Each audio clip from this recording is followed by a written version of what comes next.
आनंदित राजकुमार। आनंदित राजकुमार ऊंची स्तंभ पर खड़ा था। उसका सुनहरा शरीर हल्की चमक बिखेरता हुआ नीचे बसे नगर को देख रहा था।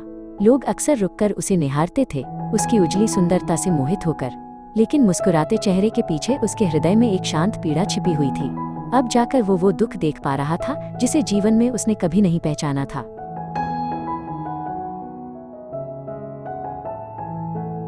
एक छोटी अबाबिल जो गर्म प्रदेशों की ओर जा रही थी, मूर्ति के नीचे आकर कुछ देर ठहर गई। नगर की ओर से आती हवा ठंडी थी, फिर भी किसी अजीब वजह से उसे परिचित सी लगी। वो थककर राजकुमार की सुनहरी प्रतिमा के नीचे पंख समेटकर बैठ गई। उसी क्षण राजकुमार का एक आंसू गिरा और अबाबिल के सिर को छू गया।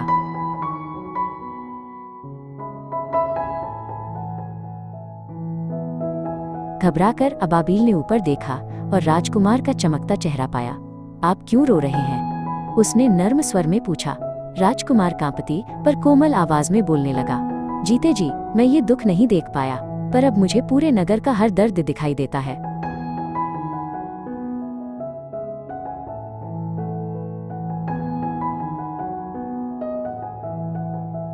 राजकुमार ने अबाबिल को बताया कि जीवन में वह कितनी खुशी और वैभव में रहा करता था। महल में दिन रात संगीत और हंसी गूंजा करती थी, लेकिन उसने कभी ऊंची दीवारों के पार झांककर असली दुनिया को नहीं देखा। आज नगर के छिपे दुखों को देखकर उसे गहरा पछतावा हो रहा था।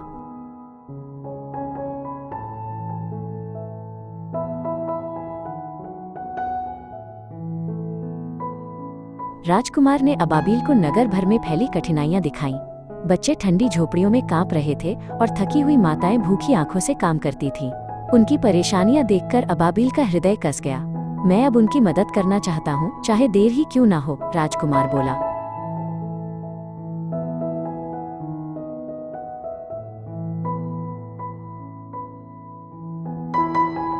राजकुमार ने अबाबिल से कहा कि वो उसकी एक नीलम आंख उस बीमार बच्चे की मां को दे आए।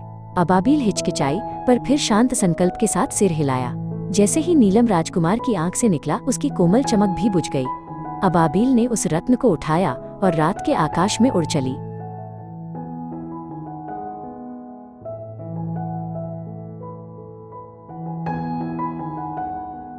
वो उस जर्जर घर तक पहुंची जहां थकी माँ अपने बच्चे के साथ लेटी थी। चुपचाप उसने नीलम मेज पर रख दिया और उड़कर चली गई। माँ ने रत्न देखा और राहत तथा कृतज्ञता के आंसू बहा दिए। अबाबिल लौटकर राजकुमार के पास आई और उसने जो देखा था सब बताया।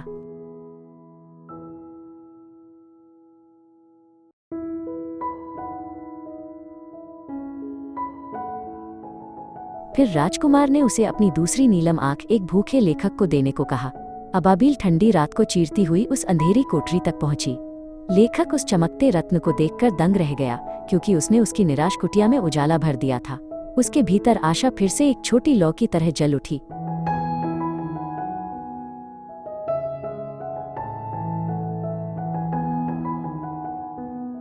अब राजकुमार के पास केवल उसके वक्ष पर लगा लाल माणिक बचा था।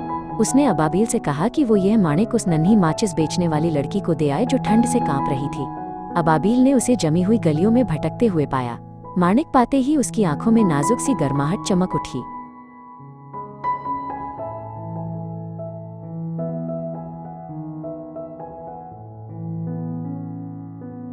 राजकुमार के पास अब कोई रत्न नहीं बचा था, इसलिए उसने अपने शरीर पर चढ़ी स्वर्ण पत्तियां दान में दे दी। अबाबिल एक एक पत्ती गरीबों तक पहुंचाने लगी। हर पत्ती नगर में थोड़ी सी गर्मी ले आई। कुछ ही दिनों में राजकुमार पहले की तरह चमकदार नहीं रहा।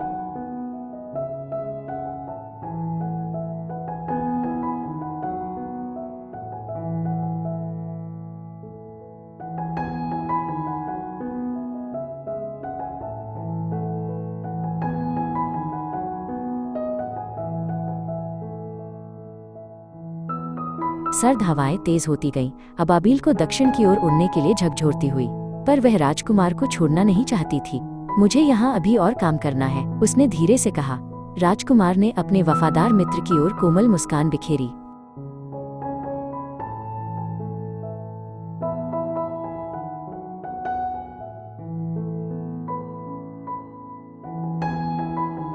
सर्दी का बोझ अबाबिल के छोटे पंखों पर भारी पड़ने लगा।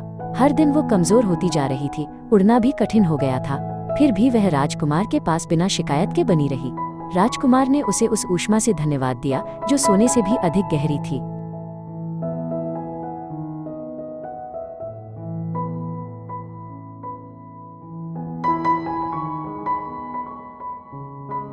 एक दिन अबाबिल राजकुमार के कंधे पर बैठी और धीरे से बोली, मैं इस नगर से और आपसे भी प्रेम करने लगी हूँ। राजकुमार ने उसके भावों को कोमल समझ के साथ थाम लिया, पर अबाबिल की आवाज हवा की तरह धीमी होती चली गई।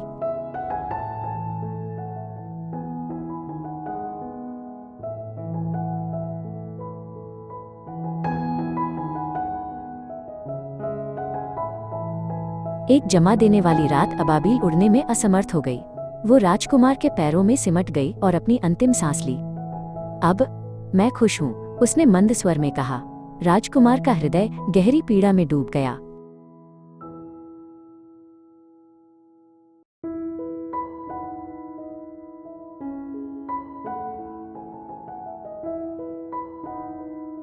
अबाबिल की मृत्यु के क्षण ही राजकुमार का सीसा सा हृदय कांप उठा। वो एक हल्की पर दर्द भरी ध्वनि के साथ 2 हिस्सों में टूट गया। नगर को कुछ भी सुनाई नहीं दिया, पर वो शोक आकाश तक पहुंच गया।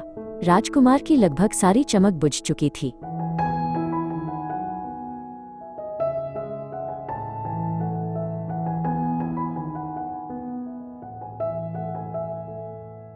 सुबह हुई तो नगरवासियों ने उस घिसी पिटी मूर्ति को देखकर हैरानी जताई। सोना गायब था, रत्न भी कहीं नहीं थे। कितनी बदसूरत और नष्ट हो चुकी है, वे निराशा से बड़बड़ाए। अंत में उन्होंने प्रतिमा को पिघलाने का निर्णय लिया।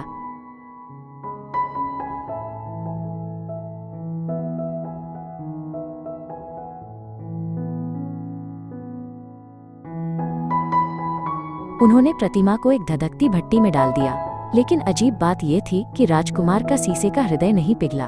वो जस का तस रहा, रहस्यमयी चमक बिखेरता हुआ। कोई भी इस चमत्कार को समझ नहीं पाया।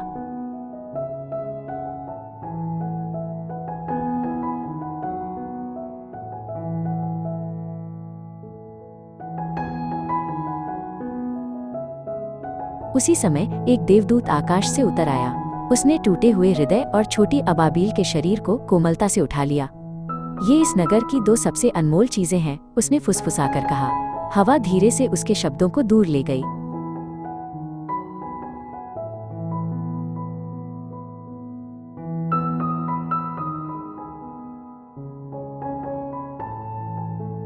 देवदूत आकाश में ऊपर उठ गया, राजकुमार और अबाबिल को अपने पास थामे हुए। एक कोमल सफेद प्रकाश पूरे नगर में फैल गया। किसी ने नहीं जाना, पर उस दिन हवा कुछ गर्म हो गई। एक अनकही शांति नगर भर में उतर आई।